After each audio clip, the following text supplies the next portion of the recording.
주말엔 이마트 문화센터에 첫째 딸 주산 수업이 있는 날입니다.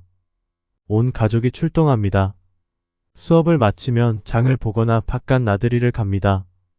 도서관이든 공원이든 어디든 예전 일입니다. 이마트를 향해 차를 타고 가고 있었는데 주차장에 다다랐을 무렵 구급차 한 대가 보입니다. 차들에 가려져 정확한 장면은 보이지 않았습니다. 살짝 보이기로는 한 분이 실려 가시는 듯 했습니다. 순간 드는 생각이 내가 갑자기 예상치 못한 죽음을 맞게 된다면 이란 물음이 생기더군요. 나 자신과 가족 모두에게 너무나 당황스러운 일일 겁니다. 지병으로 마음의 준비를 한 채 이별을 해도 그 마음 어디 두지 못할 텐데 아무런 준비 없는 죽음이란 상상조차 하기 어렵고 싫습니다. 이 질문은 다음 질문으로 이어집니다. 만약 내가 다시 태어난다면 어떤 것을 하고 싶나? 어떤 일을 하고 싶나? 초등학생 때부터 커서 무엇이 되고 싶다는 직업적 꿈은 항상 있었습니다.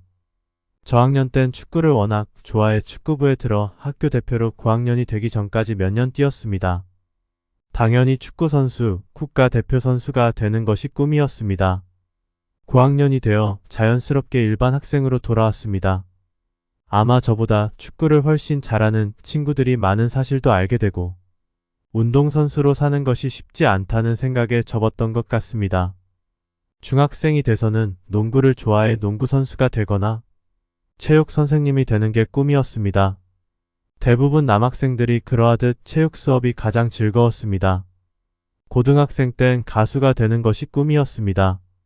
당시 학교엔 서클, 소모임 같은 게 있었는데 전 음악을 하는 곳에 들어가 1년에 한 번씩 교내 축제 때 동기 선후배들과 같이 신나게 노래를 불렀습니다.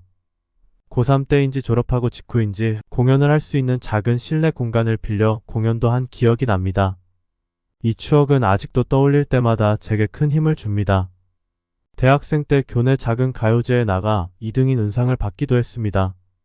제 아내도 저만큼 노래 부르는 것을 좋아하고 노래 실력은 저의 100배 수준입니다. 둘이 같이 어느 대학교 가요제에 듀엣으로 출전했던 기억도 납니다. 노래를 듣거나 부르는 것은 초등학생 때부터 좋아했습니다.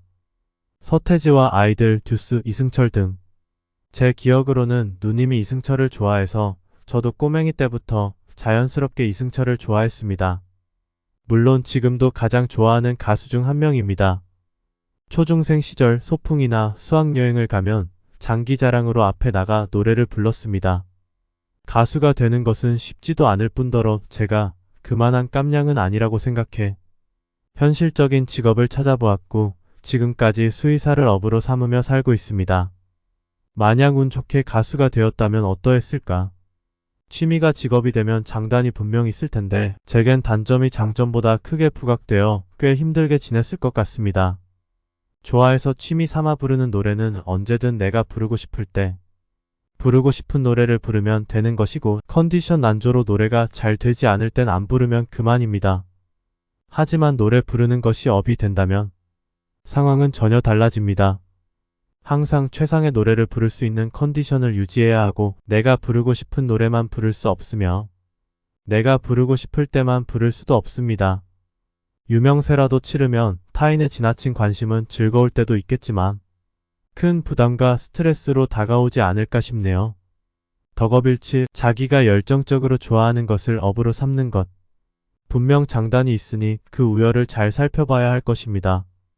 다시 질문으로 돌아와 종종 했었던 생각, 내가 만약 다시 업을 선택할 수 있는 시간으로 돌아간다면 또는 내가 만약 다시 태어난다면 어떤 일을 하고 싶은가?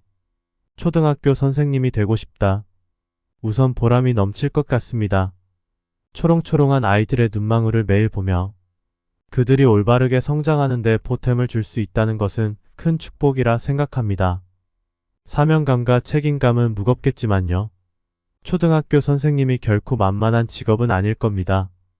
한 사람 인생의 초반부인 초등학교 시절을 잘 책임지고 좋은 방향으로 이끌어줘야 한다는 부담감이 있을 것이고 종종 상식이나 예의가 없는 학부모를 상대하느라 곤욕도 치르고 스트레스도 많이 받으리라 생각합니다.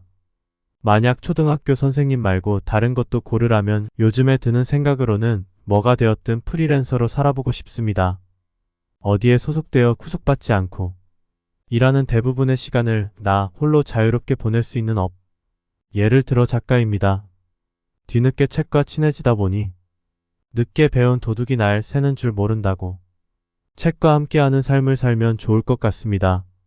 오롯이 나 혼자만의 시간을 갖고 누구의 방해도 받지 않으며 책을 읽고 글을 쓰는 삶. 그런데 앞서 언급드린 덕업일치의 리스크가 떠오릅니다. 책과 글 쓰는 게 좋다고 이것이 업이 되었을 경우 경제적 현실적 문제에 좋은 책을 써내야 한다는 중압감과 압박감이 클 것 같습니다. 따라서 본업이 있으면서 부업으로 작가를 하는 게 좋겠습니다. 가장 이상적인 것은 초등학교 선생님을 하면서 작가도 겸하는 것이네요. 전 다행히 부업 작가의 꿈을 이뤘습니다. 꾸준히 유지하는 게 중요하겠죠.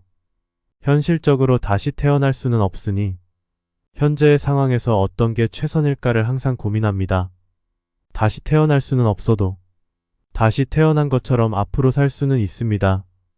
인생에서 늦은 것이란 불가능이란 없다고 생각합니다. 생각하기 나름이고 마음먹기 나름입니다. 항상 강조하지만 무엇이든 실천과 행동으로 옮기면 원하는 바를 이룰 수 있다고 생각합니다. 여러분은 만약 다시 태어난다면 어떤 일을 하고 싶으신가요? 어떤 사람이 되고 싶으신가요? 여러분이 꾸준히 글을 쓰면 좋겠습니다. 나아가 책을 쓰면 좋겠습니다. 쓰는 사람이 되세요. 쓰는 삶은 누적 축적되는 복리의 삶입니다.